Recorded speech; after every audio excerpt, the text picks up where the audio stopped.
Hanya Amar seorang sahaja yang sedang mandi di kolam renang pangsa purinya. Rakan-rakannya seperti biasa sibuk dengan permainan video.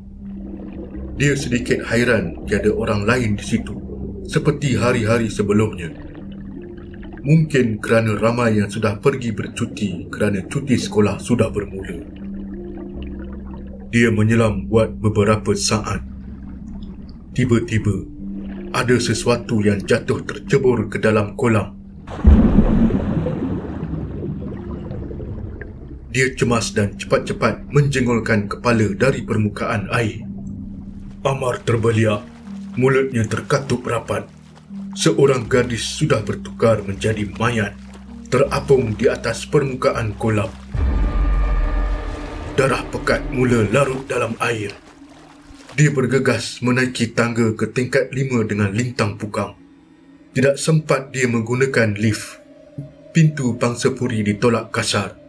Dia meluru masuk dengan hanya berseluar pendek. Badannya lencun. Dia melompat ke atas sofa dan menggigil ketakutan. Kau ni kenapa, Amar? Dah bong terbiat ke?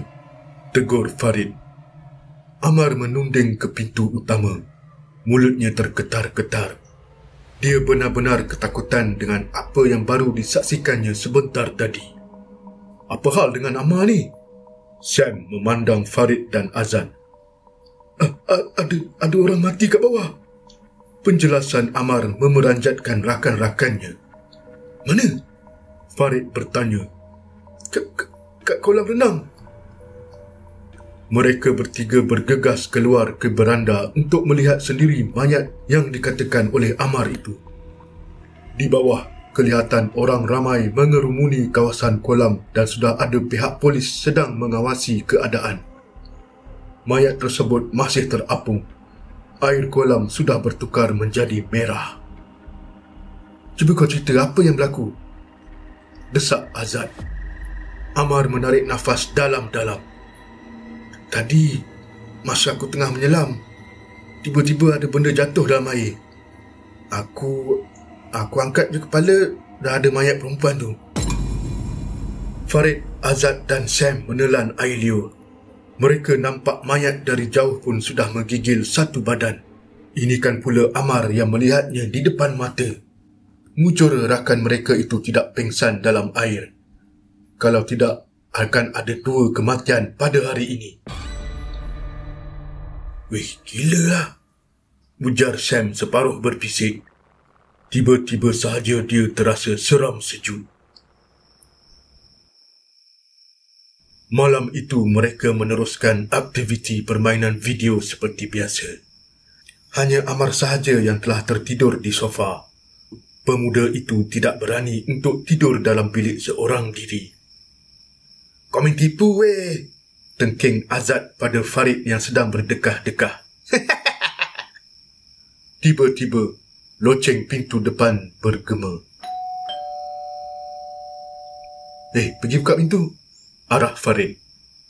Sam hanya menurut sambil mengeluh perlahan. Pintu utama dikuak luas, tetapi tiada sesiapa pun di luar. Keningnya terjongkit. Siapa? Farid bertanya. Matanya masih difokuskan pada skrin TV. Sam menutup pintu dan mengangkat bahu. Entah, tak ada siapa pun.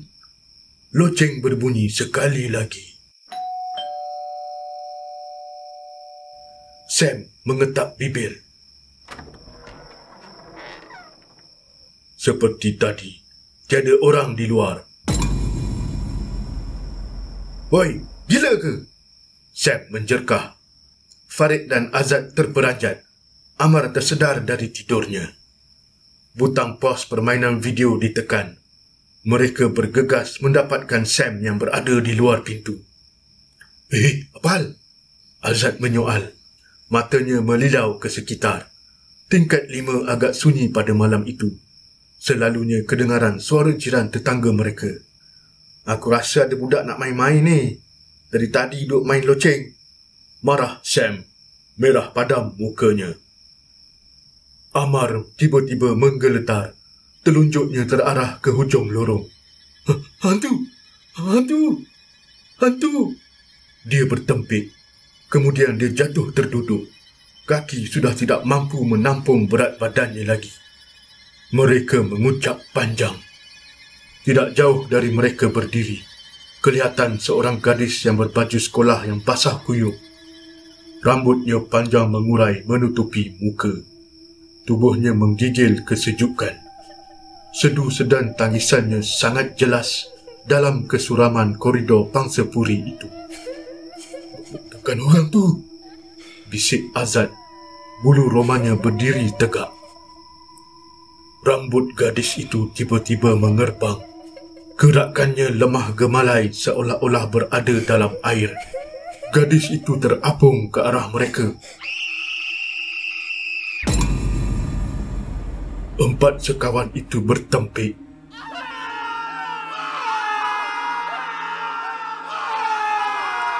Masuk weh, masuk!" Sam menarik Amar yang berada di lantai dan menolak 2 lagi rakannya masuk ke dalam rumah. Pintu dikunci. Keempat-empatnya berdiri menghadap pintu dengan muka pucat lesi. Peluh dingin merecik di dahi masing-masing. Ni budak yang mati tadi ke?" Ya, memang dia. Jawab Amar. Masih jelas diingatannya pakaian dan rupa mayat itu. "Kita nak buat apa ni?" Sam sudah tidak keruan. "Baca ayat kursi." Mereka beredar ke sofa dan duduk bersusun di situ. Duduk rapat-rapat hingga tiada ruang di antara mereka dan mula membaca ayat kursi. 10 minit berlalu, keadaan kembali aman. "Jom cek." Sam menarik Azad. Keduanya berjengkit ke pintu dengan berhati-hati. Azad merapatkan telinga ke pintu. Keadaan di luar sunyi. Mungkin hantu itu sudah hilang selepas dibacakan ayat kursi. "Dia dah tak ada kot," Azad berkata. Tiba-tiba, bunyi orang mengacau air di dapur memeranjatkan mereka.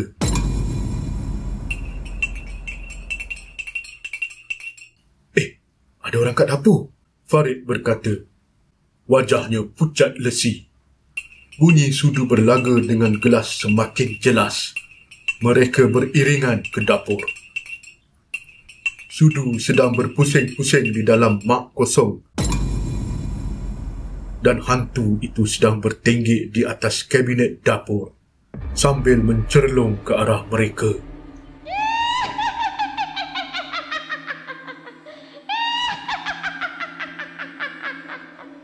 Seluruh unit Pangsapuri itu bergema dengan tempikan mereka berempat. Mereka lari tidak cukup tanah. Sam sempat mencapai kunci kereta yang terletak di atas kabinet TV. Mereka berebut-rebut keluar dari situ dan terus menuju ke tempat parkir kereta.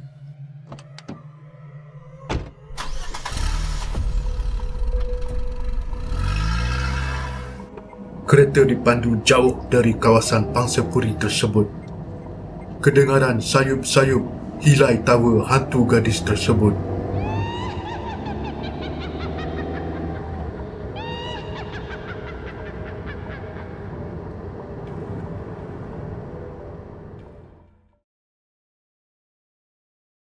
Akhirnya mereka tersadai di rumah ibu bapa Sam.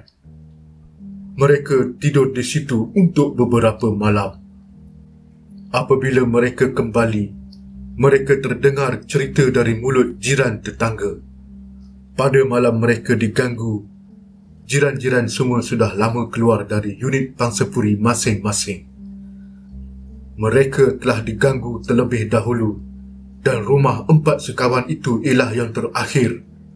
Punca kematian gadis itu mungkin kerana mengandungkan anak luar nikah teman lelakinya. Mujur selepas itu, hantu gadis itu sudah tidak lagi mengganggu mereka semua. Pada setiap malam selama sebulan, 4 sekawan itu akan mengurangkan permainan video dan memasang bacaan ayat-ayat suci dari selepas isyak hingga waktu subuh.